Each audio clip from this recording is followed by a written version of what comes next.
Une droite puissante, une hargne de battant. Une fois par semaine, l'homme au t-shirt noir vient passer 1 heure à se défouler sur le ring. La violence, il connaît bien. Il la côtoie au quotidien, car Karim Achoui est un poids lourd du barreau, l'avocat des caïds du milieu.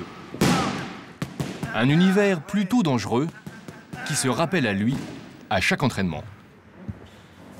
Il y a moins de douleur, il y a moins de... Oui.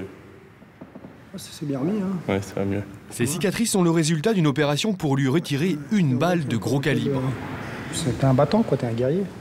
T'es le nouveau samouraï des temps modernes, c'est bien. Oui, j'ai été perforé un petit peu. Perforé par du 11-43, l'arme des tueurs, c'était le 22 juin dernier, boulevard Raspail, en plein centre de Paris. Au premier étage de cet immeuble haussmannien, le cabinet de Karim Achoui. Ce soir-là, il le quitte à 22 h. Alors je sors, je vois un homme casqué.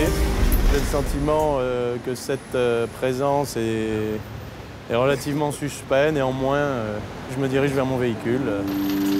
Je continue à fixer fidèlement le motard qui n'a pas bougé, la visière levée.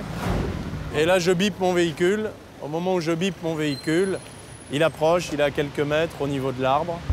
Et là, je le vois extraire une arme à feu. Et à ce moment précis, je jette ma mallette, je pousse ma fiancée contre l'arbre et je me mets à courir.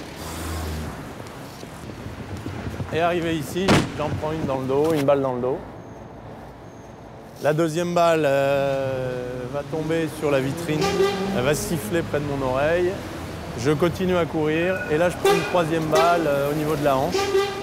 Et je vais continuer à courir jusqu'à l'angle de la rue de Varennes, à environ 200 mètres. Et là, je vais m'effondrer. Avant de prendre la fuite, le tueur tente de tirer 4 autres balles, mais le pistolet s'enraye. Karim Achoui est un miraculé. Jusqu'alors, l'histoire de Karim Achoui, c'était celle d'un surdoué des prétoires. À 40 ans, ce fils de commerçant kabyle fait partie des avocats spécialisés dans le droit pénal. Il est l'un des plus recherchés à Paris. Il gagne plus de 30 000 € par mois et vit dans un appartement en bourgeois du quartier latin. Il s'habille chez les grands couturiers, il est aussi passionné d'art et aime montrer ses plus belles acquisitions. C'est vrai que ce cabinet hollandais m'avait plu lors d'une vente. C'est un cabinet hollandais fin 18e. Des meubles d'époque ou encore des tableaux champêtres. C'est une scène de chasse qui représente effectivement la vie d'un châtelain avec... Une belle réussite qu'il a bâtie en défendant les plus gros truands du banditisme et du terrorisme.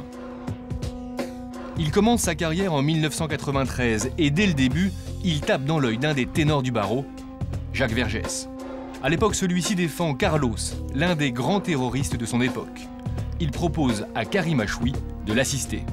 Quand vous avez prêté serment 2 ans avant et que vous voyez 4 fois par semaine et que vous parlez en anglais à Carlos, c'est pas sympa, c'est une expérience inoubliable. Très vite, il arrive à se faire un nom dans le milieu. En 2000, il monte son propre cabinet et il accumule les succès. Car Karim Achoui a une technique pour faire libérer ses clients.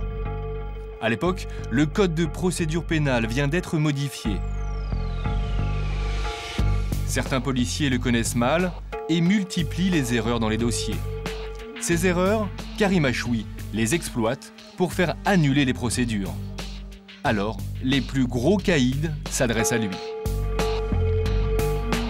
Comme Marc Ornec, considéré comme l'un des parrains du milieu parisien. Il le fait libérer alors qu'il encourait 15 ans de prison pour braquage.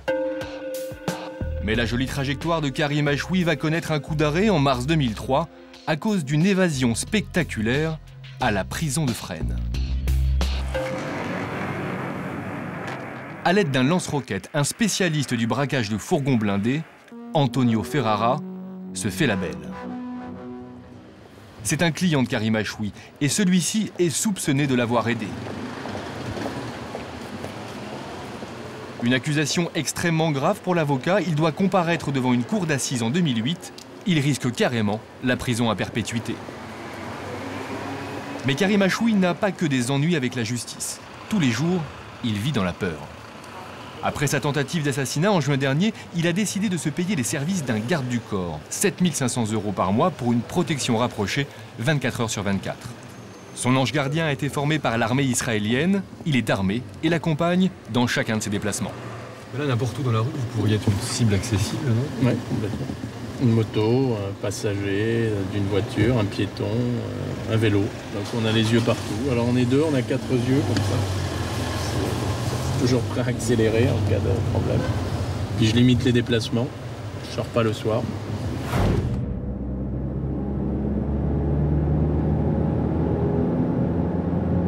Karim Achoui n'est pas rassuré. Il faut dire qu'il n'a pas que des copains chez les voyous.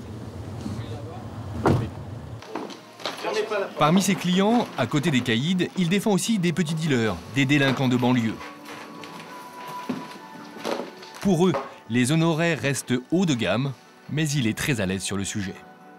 On n'est pas plus cher que ceux qui font le même travail avec la même qualité. Pas plus cher, ce n'est pas l'avis de la justice. Il a été condamné à plusieurs reprises à rembourser le trop perçu de ses honoraires. 10 000 € par exemple, pour une simple régularisation de papier, là où la majorité des avocats ne prennent jamais plus de 2 000 €. Mais pour régler ce genre d'affaires, certains de ses clients ne s'adressent pas à la justice. Maître Guillaume Glohagen est un ancien collaborateur de Karim Achoui. Un jour de mars 2005, il a vu arriver au cabinet une bande de Roumains armés. J'ai été pris en otage au cabinet avec d'autres personnes qui étaient présentes ce jour-là. C'est un client qui est venu et, avec des hommes de main et nous avons été pris en otage. Monsieur Achoui n'était pas là, mais nous, oui. Qu'est-ce que reprochaient les clients à Maître Achoui? D'être trop cher par rapport à la prestation qui était fournie. À force de fréquenter le milieu, Karim Achoui accumule donc les ennuis. Le pire a été atteint le 22 juin dernier avec sa tentative d'assassinat. Alors qui a cherché à l'abattre? L'avocat pense avoir la réponse et sa thèse est plutôt surprenante. J'ai aujourd'hui la conviction absolue qu'au sein d'un service, des fonctionnaires de police ont décidé, à une époque donnée, de se débarrasser de Karim Achoui.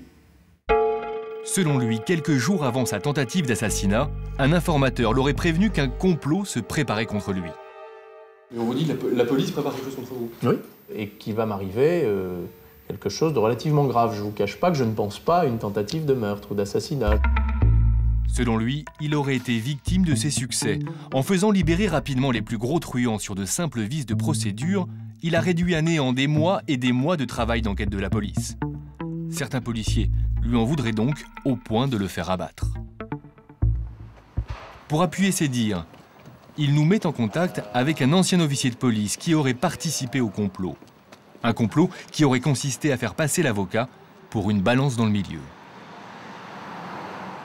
À une période, sur l'ordre de la hiérarchie, j'ai fait non seulement circuler un bruit sur le compte d'Achoui. C'était quoi le bruit qui a fait tourner? Le bruit, c'est Achoui, c'est une ordure qui travaille avec les flics et qui te pique du pognon qu'il n'aurait pas dû te piquer. Voilà. Parce que Achoui, Donc en fait, t'as pas été surpris, toi, quand il s'est passé ce qui s'est passé le 22 juin? pas du tout. Des accusations graves mais invérifiables. Alors des policiers auraient-ils manipulé des truands pour abattre Karim Achoui? Nous avons cherché à obtenir une réaction des services de police concernés. Impossible. Motif, une enquête de l'IGS, la police des polices, est actuellement en cours. It's okay, thank you. Open Mais les problèmes de l'avocat sont loin d'être terminés. Il est persuadé qu'il y a toujours un complot contre lui et que certains policiers cherchent encore à le déstabiliser. Ce matin-là, il est convoqué au commissariat de Meaux pour une affaire de blanchiment d'argent. Une affaire dans laquelle, dit-il, il n'a rien à voir. Mais ce jour-là, l'avocat montre des signes de fatigue. J'ai perdu 10 kilos et me rendre à des invitations permanentes m'épuise. Voilà. J'aimerais me reconstruire, me soigner, avancer un peu. Dans ce commissariat, il va passer 31 heures en garde à vue. Et il a d'autres raisons de se faire du souci. En juin dernier, Il a été condamné à 5 ans d'interdiction d'exercer pour faux et usage de faux, mais a fait appel de cette décision.